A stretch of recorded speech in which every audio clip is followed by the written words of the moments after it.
Hello, in this video I'm going to show you how to do colorimetry by using images. I'll be using the software package called Tracker, and we need to start off with a good photo of our solutions that we wish to examine.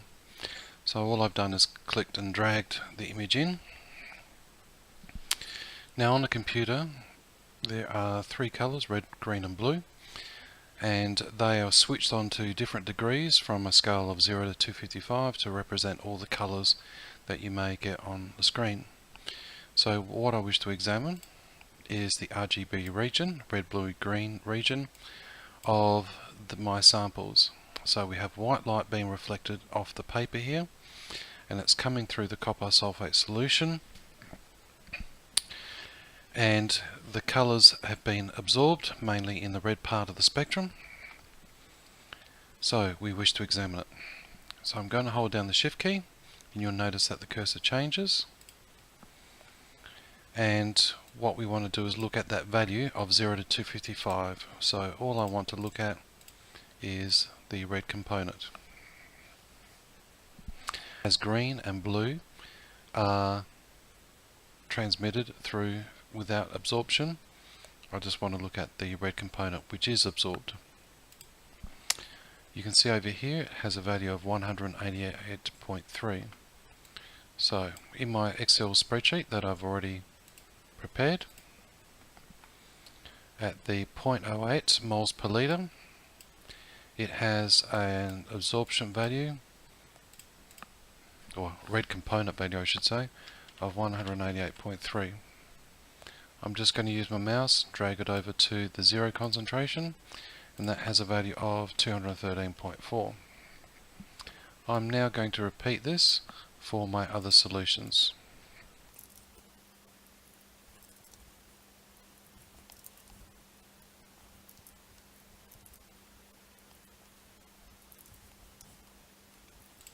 Now that I've done that, I want to calculate the relative absorptions.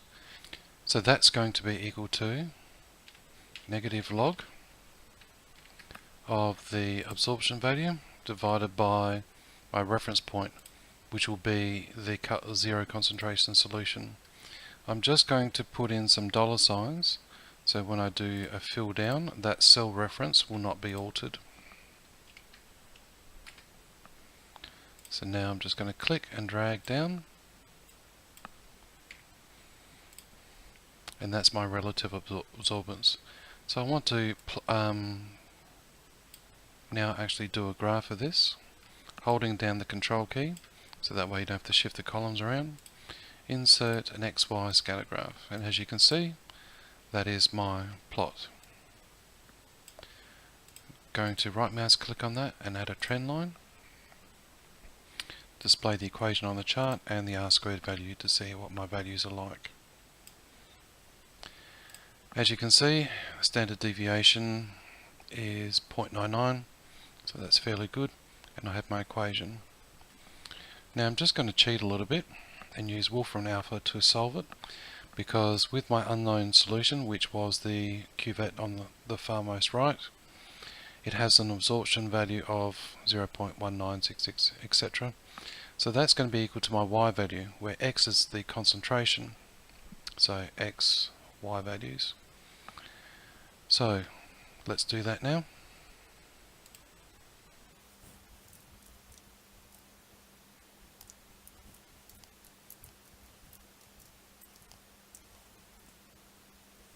As you can see, it has calculated for the concentration of about 0.21 or 0.22 moles per litre.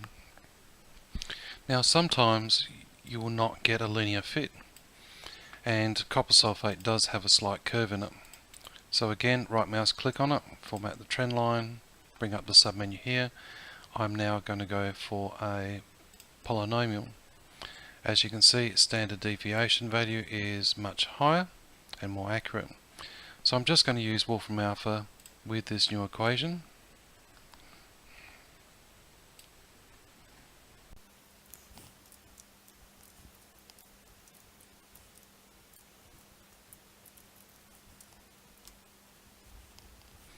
So here we can actually report that the concentration is 0.22 0.22 moles per litre. Okay, hopefully that's inspired you to go away and use your camera in your chemistry classrooms now. Alright, thank you.